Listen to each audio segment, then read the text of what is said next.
Good afternoon.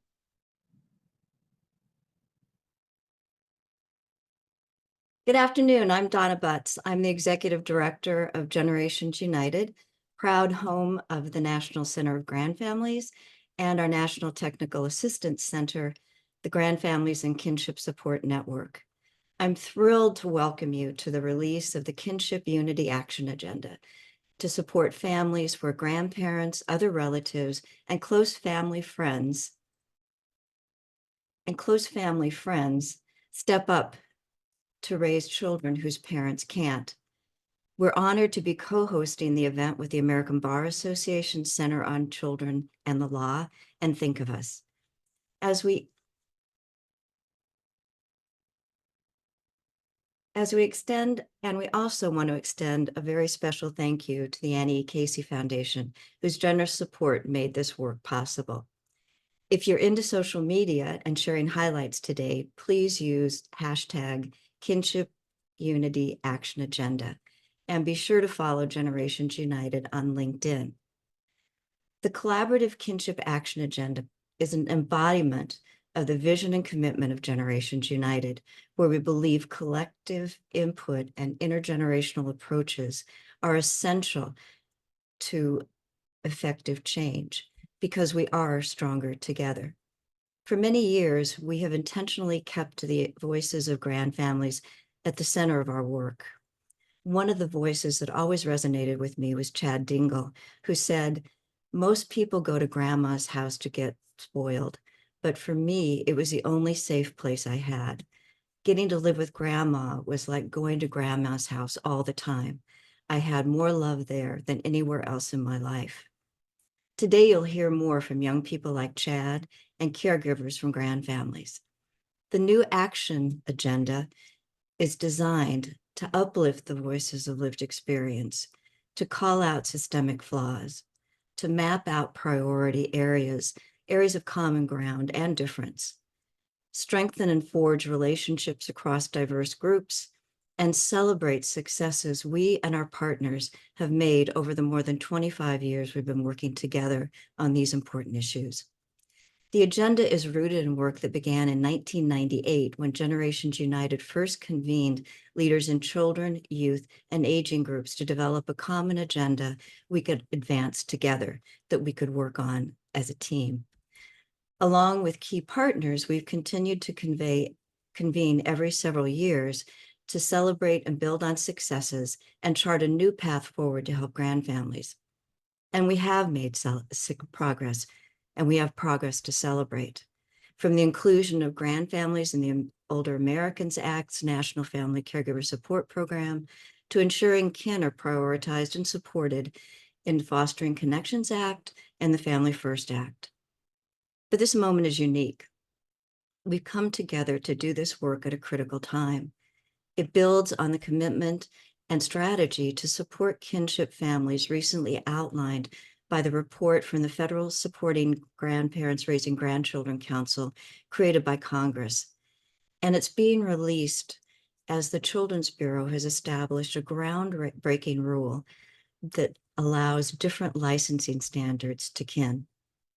But also, we're in a time where Congress is deeply divided on a host of issues. But grandfamilies and kinship care is an area where they can agree. We must come together to help these families. These families are important. The Kinship Unity Agenda will help do just that. We began developing the agenda about a year ago through a multi-step process to gain input from a broad range of stakeholders with special focus on hearing from grandfamilies who live with the challenges and the joys every day. We came together to identify key policy opportunities and begin the process of building and engaging other critical stakeholders to create a strong, actionable guide to our collective national policy work. We wrestled with hard questions. We went deep, we debated, we disagreed, we agreed. We listened to the experience and wisdom of grandfamilies, and a powerful agenda emerged. But we knew the input of just those who came to the convening wasn't enough. So we also conducted outreach, collected feedback from the broader field. We facilitated focus groups of diverse kinship caregivers to gather their input and invite others to join us. The rich feedback is reflected in the Unity Agenda, which we believe will honor and support the relatives and close family friends who play a critical role when they step up to care for children. In doing so, they wrap them in the protective cocoon of family, providing roots and connection to culture, keeping siblings under one roof, and showering children with the one thing money can't buy, love. So let's begin. I'm pleased to invite Todd Lloyd, Senior Policy Associate with the Annie Casey Foundation, to say a few words. Welcome, Todd. Thanks, Donna. Good afternoon. I want to congratulate Generations United and all the many partners and individuals who engaged in this tremendous work over the past year to forge a unified policy and action agenda. At the Annie Casey Foundation, we consider it a privilege to partner with all of you and to invest in solutions we know help families thrive. As a foundation committed to more equitable outcomes, we believe that kinship care and kin connections can be transformative in the lives of children, youth, and families. Within foster care, we know kin help children stay connected to their siblings, friends, and schools, preserving their connections to their cultures, traditions, and communities. Also, research tells us that kinship care improves the chances of permanency, whether through reunification or guardianship. Donna remarked, we are stronger together. And this is as true today as it has been over the last quarter century, as we have successfully advocated together for significant change in state and federal policies. Our collective advocacy is reshaping how child welfare agencies do business. For instance, over the last 15 years, there's been a 10% increase in the usage of kinship foster care. Today, some jurisdictions are now placing over half of children in their care with kin. Also, the level of investment in permanent arrangements with kin through guardianship assistance has increased 20-fold over the last 10 years, totaling around $200 million in guardianship assistance. With the Unity Agenda, we have a roadmap for carrying the momentum forward, as it provides all of us a clear line of sight as we advocate for families across states and with our federal policymakers. I think we all have a sense that this is an incredible time of potential change and opportunity for kinship caregiving policy.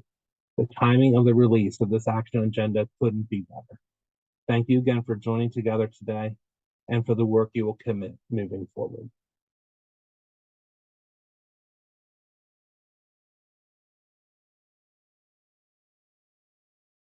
Thank you, Todd, for your support of this important work and the agenda we are releasing today. Afternoon greetings. I'm Jamal Clark, Assistant Director of Generations United National Center on Grandfamilies. I am excited. Let me repeat myself. I am excited to introduce the presentation of the collective action priorities. Today, you will be hearing from the voices of grandfamilies, advocates, and other leaders in the field as we present the Kinship Unity Action Agenda. Voices of lived experience has been central to the creation of the agenda. The Kinship Unity convening opened with a panel of lived experts facilitated by Dr. Sharon McDaniel of A Second Chance, Inc., who you will hear from later in the program. These voices grounded the work and provided input throughout the process. Consistent with that theme, you will hear presentations from grandfamilies about why each of our collective action priorities are important. Then representatives from our co-convening organizations will walk through the recommendations. Those presenters are Jaya Lint, Deputy Executive Director, Generations United; Emily Pillar, Senior Attorney with the American Bar Association Center on Children and Law; Sixto Council, founder and CEO of Think of Us. Links to their bios are in the chat. Following the presentation of action priorities, I invite you to stay to the end of the program as we will close with a call to action and what you, I'm looking at you, can do to make a difference in grandfamilies' lives. Throughout the hour, I invite you to consider how you can join the movement. Yeah, I said it right, a movement, to move the Kinship Unity Action Agenda forward by staying connected and sharing progress with your networks, sharing what you are doing already to move priorities forward, joining or starting a working group on one of the priorities. We are sharing a link in the chat about ways to stay involved. Now, I am thrilled to turn over the program to hear from our grandfamilies. We will begin with our first collective action priority, ensuring that kinship caregivers receive equitable financial and other support.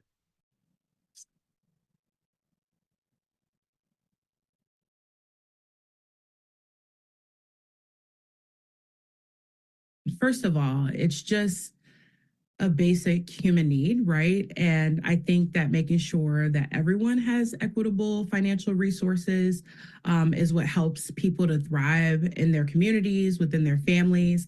And it also is a prevention to system entry. And I'm a huge advocate and fan of making sure that we properly resource families with what they need before they come and ask us what they need and have the intrusion and invasion of system. And I mean, a lot of right system entry and reasons for entry has to do with not having your basic necessities and needs met. And so it separates families, right, ultimately. And so I think really the butt of the bud is to make sure that we're resourcing families in every way that they need, especially their basic needs, so that they can be connected and stay together. Thank you to Sonia for that. I'm Jaya Lent, Deputy Executive Director at Generations United. And we hear from grandparents and other kin that most were not planning to raise a child that suddenly comes into their life, their care full time. It often happens with little to no notice, and they must then stretch their fixed income, and they might be forced to choose between paying their own medication or formula and diapers for the children. Currently, the type or amount of financial support available to a grandfamily isn't based on a child's need or what it actually costs to raise a child. Instead, it's based on a random set of circumstances. Did the child happen to come to the attention of the child welfare system? Or does the caregiver know how to access resources? Or do they plan to live, or do they live in a place where there even are resources available? As Sonia explained, we need to make resources available without grandfamilies needing to ask for help first, because the anxiety about asking, that stigma, and not knowing where to go, those things impact access and they hurt families. We know financial supports helps caregivers help children thrive, and our Kinship Unity Action Agenda priorities are designed to do this. So they include making it so kinship foster families don't have to wait to access the foster care payment, to wait for that payment to become available, because we know that the need starts as soon as the child enters the door, and often the greatest needs are at the beginning. And the amount of that financial support needs to be based on what it actually costs to raise a child. And we should increase by that amount with each child. The small TANF Child Only grant is one of the few sources of support that may be available to many grandfamilies, and it provides critical help, but it barely touches the surface of the need in many cases. We need to support good TANF policies. For example, work requirements don't make sense for older caregivers who are retired, or for those who are caring for children with complex medical needs or trauma and may need to spend their days going to the doctor and other appointments for the child. We need to ensure that Social Security reaches more grandfamilies, and we need to reinstate the student benefit so that Social Security support doesn't disappear when young people head to college or vocational school. We need to urge states and tribes to adopt that final rule, allowing for different foster care licensing standards for kin versus foster parents, so that we can address those inappropriate barriers to accessing the foster care payment to provide for the needs for the child. And we need to recognize that requiring citizenship should not be a barrier to becoming a foster parent, becoming a licensed foster parent, when it could prevent a child from being raised in the best kin home for them. And at last, we need to be investing and supporting kinship navigators to help families know about and get connected to financial resources. Next, we're going to hear from Santana, who will dig deeper into the importance of providing for basic needs.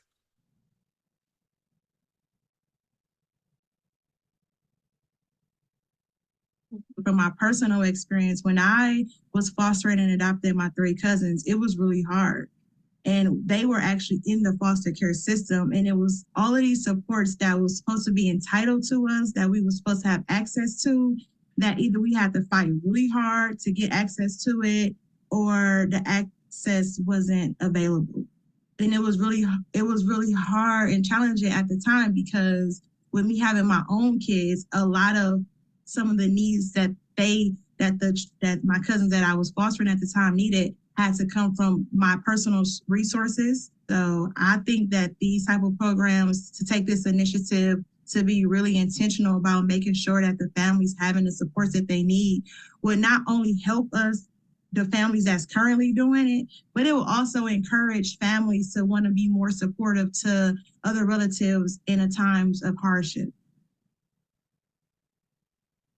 So Santana speaks both about the gaps in available resources, but also about fighting hard to get what already exists.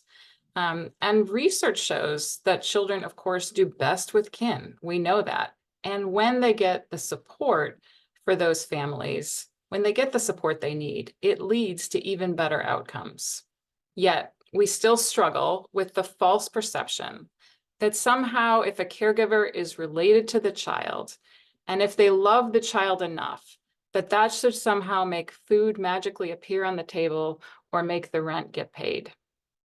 Our action priorities include supporting healthcare, including mental and behavioral health for grandfamilies. Generations United's recent State of Grandfamilies report revealed that grandfamily caregivers deal with chronic stress, and that's often related to trying to meet their family's basic needs. That impacts health. We need to support housing for grandfamilies. There are some innovative housing models out there specifically designed for grandfamilies. We must invest in those, but also make clear paths to access other housing supports, such as the Family Unification Program. We need more educational supports to help the children, including technology assistance and other services to help caregivers support children's learning needs at home. We need to improve federal nutrition programs, including better outreach so that families know that WIC is available to them. And we want to expand innovations like the Child Only SNAP program that's currently only available in Minnesota. We want to support tax credits. That includes new ideas like the Kinship Caregiver Tax Credit, and also continued support for the expansion and refundability of the child tax credit. Our grandfamilies need better access to childcare, and we should exempt kinship families from the requirement to pursue child support from the parent when they're applying for TANF, when they fear it could harm the parent's recovery or even lead the parent to retrieve the child and place that child in danger. We need to help caregivers and providers know about what supports are available to them and how to access them.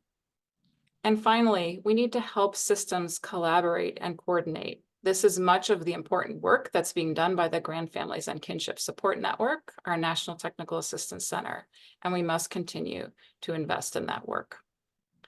All of these supports are most effective when they are informed by people that are directly affected by them. So next, we will hear about the critical importance of fully integrating lived experience in policy and program decisions.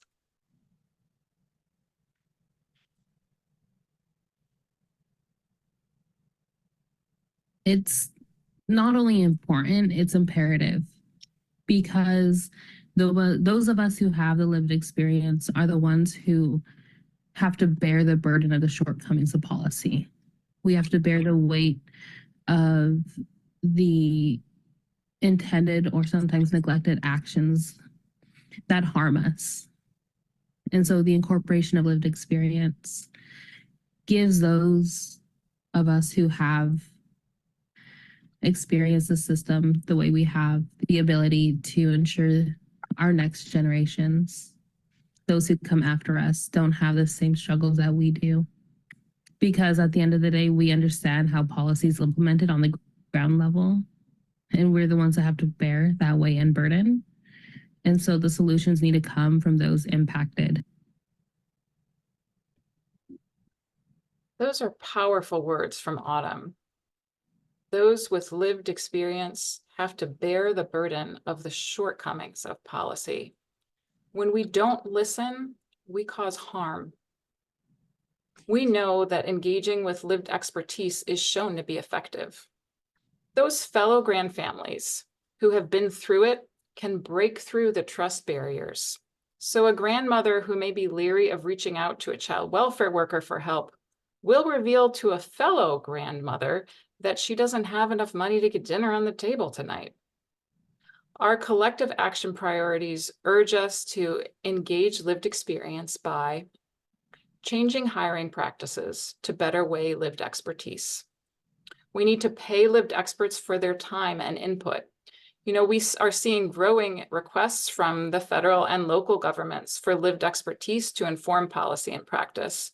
But largely these opportunities are voluntary, and that can create barriers for people with limited time and resources. We need policy guidance and to educate the field on how to do authentic engagement well. The good news is it's popular and increasingly expected that lived experts give input into policy and practice. But we know that when things become popular, or dare I say even trendy, there is a risk of them not being done well or not being sustained. So we urge that engagement is respectful and trauma-informed, compensated, and includes a feedback loop about how input is being incorporated and having an impact. And we hear from caregivers and young people that some of the best support they receive is from their peers. Yet peer-to-peer programs often are the last to get access to foundation or government funds to keep operating or to be taken to scale. We must invest in peer supports and those community organizations lived by those with lived expertise. And finally, we need to offer our supports and services in the preferred language of grandfamilies. Next, I will turn it over to my colleague Emily from the American Bar Association, the Center of Children on the Law, for the next set of priorities. But we'll start by hearing from Robin about racial and cultural equity and respect and support for tribal sovereignty.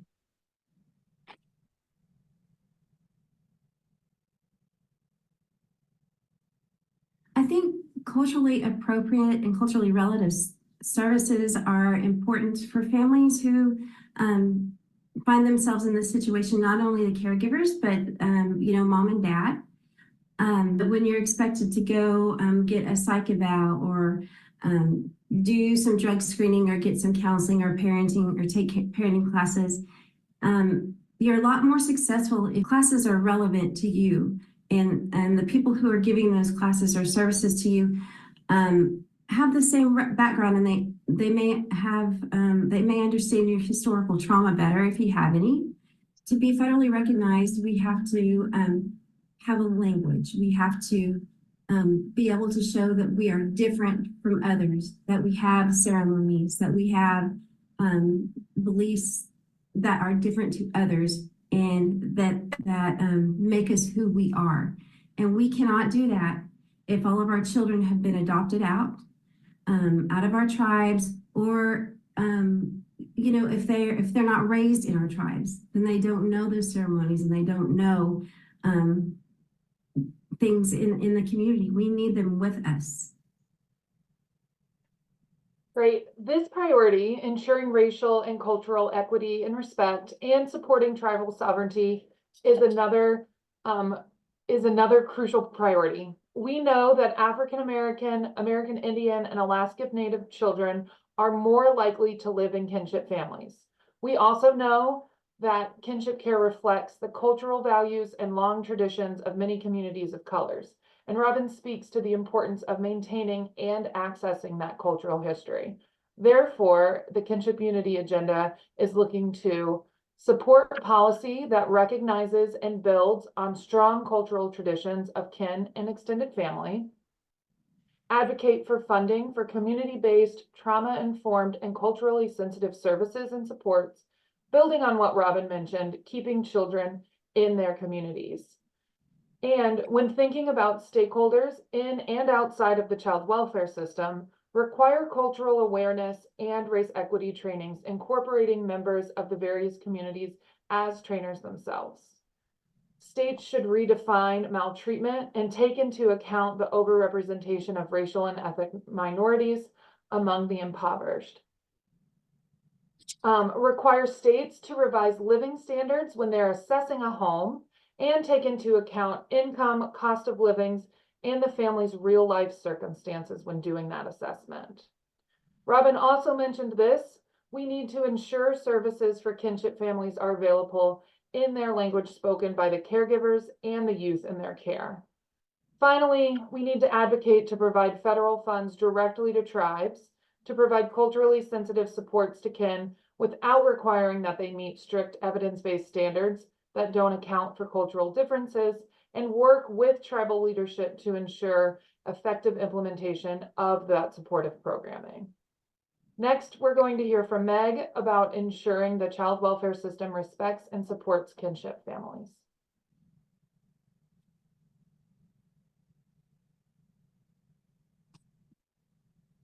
Why it's important really goes back to the child and to the well-being of the child. And we know that removing a child from their home is incredibly disruptive and really impacts the well-being for the child for their entire life into adulthood. So really minimizing that disruption and giving the child a safe place and a known safe place to go with a kinship caregiver, a family, a close family friend that they know they can be safe. And it's not placed with somebody that the child might not be known to, or they might not be familiar with the surroundings, can really add to that disruption. So it's important to support kinship placements for the well-being of the child and to minimize that disruption. When thinking about the child welfare system, the research is very clear that when a child cannot remain with their parents, they do better with kin. They have better outcomes when they are placed with kin. Just as Meg mentioned, we have to think about the kin caregivers and the well-being of the child in minimizing that disruption so much to minimize that trauma and address that trauma. Too many grand families that are involved with the child welfare system are not connected to equitable supports or kin-specific supports. We need to change policies, systems, and services to help grand families in the child welfare system thrive and succeed. So we are advocating for enhanced prevention services to prevent the crisis before it occurs, including supporting kin and being part of prevention plans. This is building off of the child welfare law, Family First, which supports that prevention. We should also build on the momentum of the new federal licensing rules and urge states to adopt separate approval or licensing standards for kin caregivers than non-kin foster parents, eliminating burdensome and nonsensical licensing requirements and providing financial support to address any safety barriers to licensure if needed. We should also streamline and address barriers with interstate placements for kinship families to allow for more and quicker placements with kin. We should also invest in funding for jurisdictions to conduct family finding, engagement, and support when a child first comes to the attention of that child welfare system in that prevention work. We also need to make sure kin understand and know about their options before custody and during custody. Require caseworkers that are placing children with kin to educate those caregivers about that caregiving arrangement, any options they have, and supports or benefits that might be available to them depending on that caregiving arrangement. We should promote policies that prevent coercing kinship families into being diverted from the foster care system. We should also make kinship care the default and non-kin placements the exception through policies and practice. Placement with non-kin should be reviewed and only allowed in extreme circumstances, including consultation with children. Ensure caseworkers are following up with kinship families following that placement and confirm successful and appropriate services and supports in place during that placement. We should also ensure that there are specialized supports available to kinship caregivers, the children in kinship families, and parents to support them as they are navigating the child welfare process and reunification, acknowledging that kinship families are unique. Even if a kin cannot be a placement resource for a child who's in care and custody of the child welfare system, we should allow kin to maintain that family bond and the child's connection to their culture. Next, we're going to hear from Sarah about the importance of legal representation.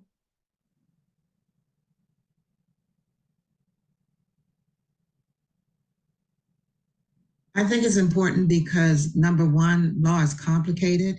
It's even more complicated when you're not the bio parent and you get children, and sometimes you get children and you have no idea of what has happened to them or with them in the past.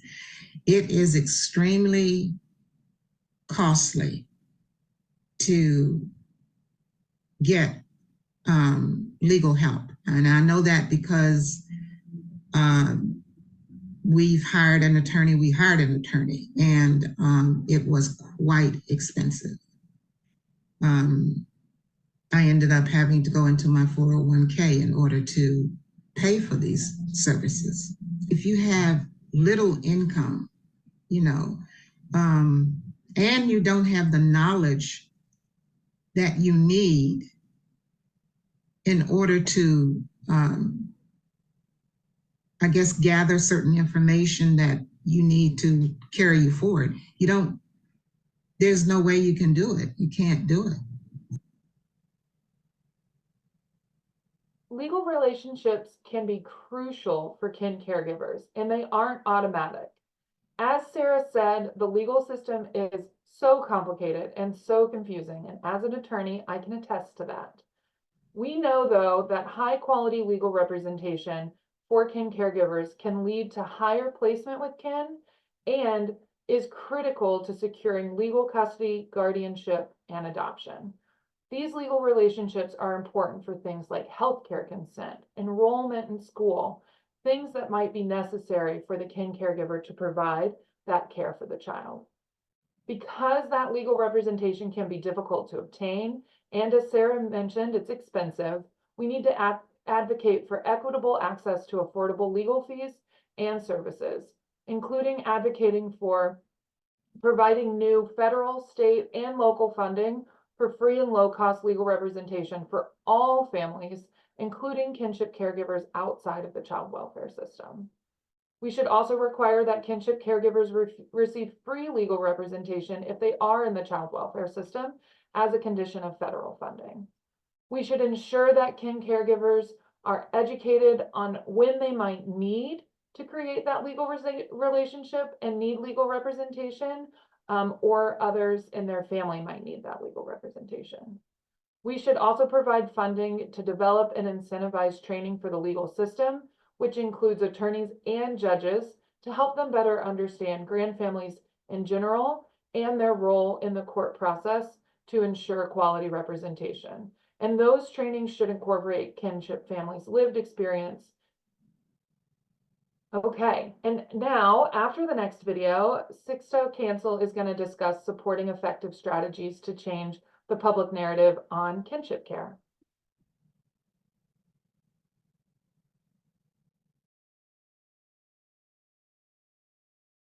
There's this notion that when we are in the child welfare system, we pathologize families and we say the apple doesn't fall too far away from the tree. And outside of the system, it's who gets there first, who gets to the grandfamilies or other relatives first, whether it's a public system or families are just stepping up trying to do the best that they can. So the necessity to change the public narrative is that everyone needs support every now and again. And we cannot pathologize families. We have to be able to support them. And so it's critically important that we look through the lens of a young person who didn't ask to be in this situation, or grandfamilies and other relatives who are saying, I'm just trying to do the best that I can. And so I believe if we change the narrative to say that all families need support and that we are here to support them in whatever way they need, I think that we'll have a better society, because this is the next generation. Being able to center family, humanity, and the necessity to help those who are in need, I think is critically important.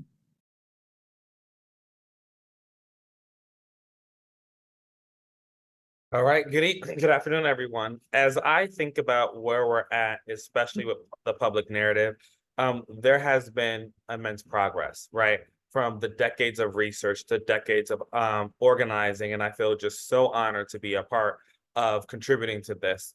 When I think about what's needed, is that this agenda is calling for a shift in public narrative. As we honor Black History Month, we can't forget that part of the civil rights movement of this country has been rooted in strengthening families. When we look at what Michelle Alexander wrote in her book, The New Jim Crow, she says that we must tirelessly work to ensure that our government upholds the dignity of all families, recognizing that the separation of families is a grave injustice that echoes the darkest chapter of our history. True justice demands that families remain united, supported by policies that foster community, understanding, and equity. So when I hear this, I understand that no family is perfect, but yet we must actually value and believe that family is the right option. So I'll end by saying that systems cannot love a child better than kin can, and we must believe in families. So as we work to this new narrative, this agenda is calling for concrete action and shifting public narrative.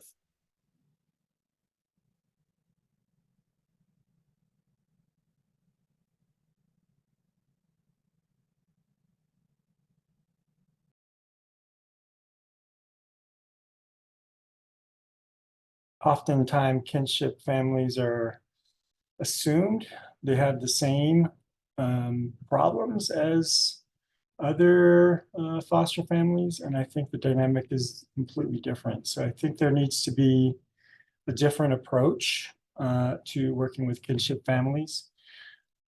I think sometimes policymaker or professionals that are, working within the foster system can see that really strong obligation for family to help family. It's, I think it's not as much of a priority when they see that a need is being met. So I just think that the system needs to change, and I think that it needs to be modified to be more inclusive of kinship families. The agenda is also calling for specialized programming. Humans change humans. And if we are working to actually support families, then we need to actually have the proximity to understand the nuances of what is actually the things that kin families actually need. That is the way that we're in true service. I think about this nonprofit in Houston, Texas, that is serving an average of 200 kinship families a year. The state may be funding them to provide that monthly check, but what they're not funding is the therapeutic art program that is after school, that is helping kin actually have the respite that they need on a weekly basis, the support to have that childcare, and most importantly, the healing journey that those children are experiencing when they go to that program. From those type of programs to kinship navigator programs to the peers to peer programs, this is what specialized programs look like.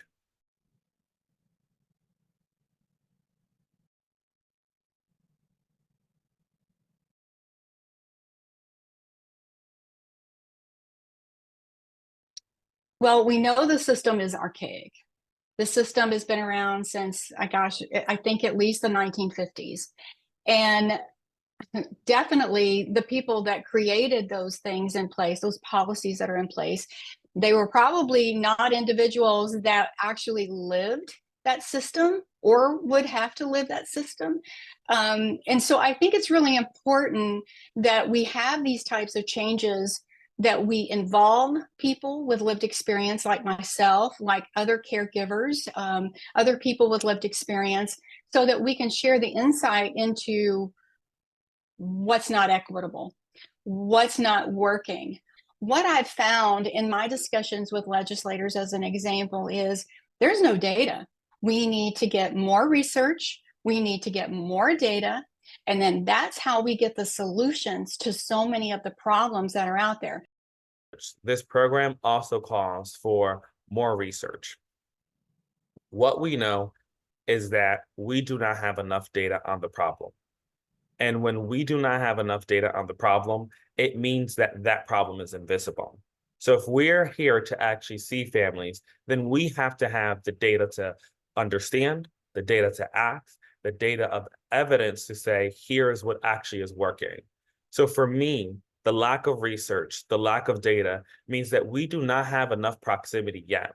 So this agenda is calling for all kin, both formal and informal, to make sure that we have the right structures, the right programmatic design, which we must have data at the table.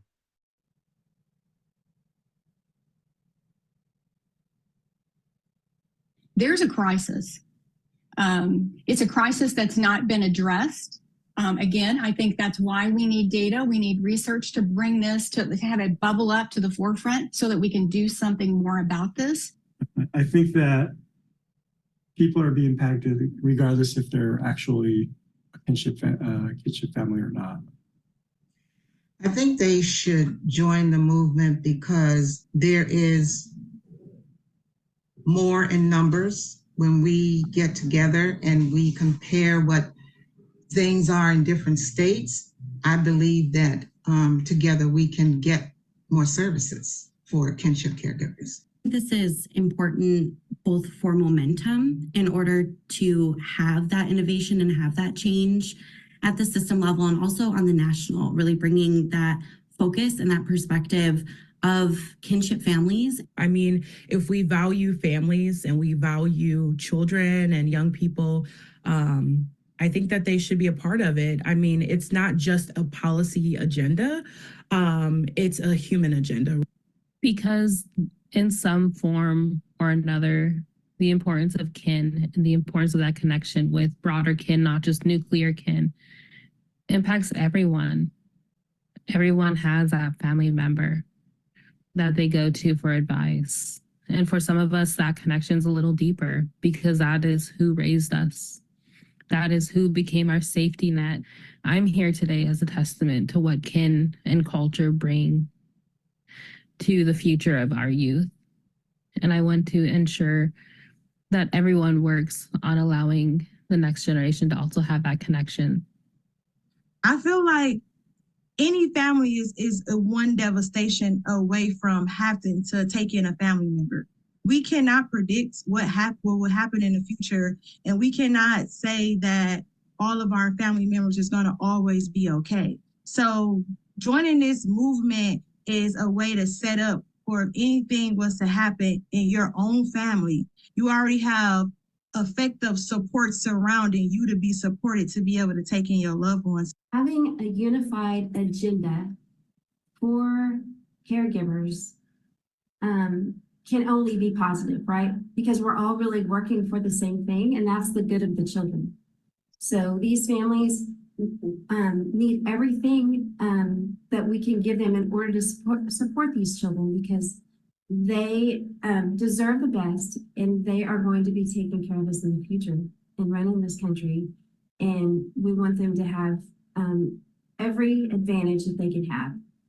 This is the first time that we have diverse voices coming together under one umbrella, really grappling with some of the salient issues around kinship, but coming together in a holistic way that's allowing us to think through, dig deep, and think about the public policy as well as practice, and being able to understand at the end of the day, we're centering family.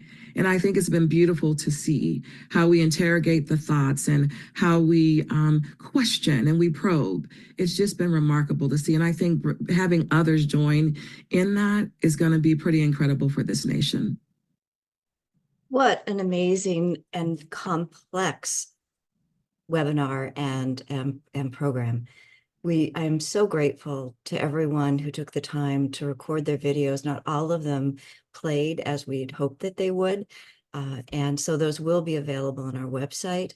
And of course, this recording is going to be available so that you can dig more deeply into and re-listen to some of the really important messages that I think were shared today. So I really want to thank our grandfamilies, our partners, and all of you who contributed ideas and wisdom to this inspiring agenda. I was thinking, especially as Sixto was talking, that one thing that strikes me is that this year on May 15th, we'll be celebrating the 30th anniversary of the International Year of Families, the International Day of Families, which is an observance to elevate the important role that families, all families, play as cornerstones in our societies. And the UN would go on and further say, deserving of investments by the state and by communities. So I think that's what this agenda does, is it lays forward ways and important elements of the ways in which people can and should be working together to elevate the important role that grandparents and other relatives play in raising our country's children. I wanted to give a special shout out to Chelsea Rhodes, who's Generations United's policy specialist, who so ably led to the development and coordination of the agenda, and to Jaya Lent for her unwavering leadership. But it wouldn't have been possible without the people that you see on your screen today. So really a special thank you to the people who helped to review, create, and add to the strength of this agenda. So now what comes next? That's really the important question. We know the agenda alone is simply a document. But we at Generations United and our partners, we don't create plans to gather dust on shelves or thinking that any of us is going to do it all by ourselves. The impact becomes powerful only when we come together to make it live, breathe, and become a reality. This is where you come in. We thank those who are already collaborators and invite those of you that aren't yet to join the collective work to move these priorities forward. To do this, please click on the link in the chat and let us know how you will take action. The link will invite you to sign up to receive alerts and stay up to date on ongoing opportunities to help move the agenda forward. It'll enable you to volunteer to join or lead a working group to go deep into one of the priority areas. And as you move forward, remember to tell us what you're doing. This will help us honor and coordinate our collective work because it's tough work. And we need to celebrate the accomplishments, to congratulate each other, and then to regroup and know that we've got more to do. And be sure to mark your calendar.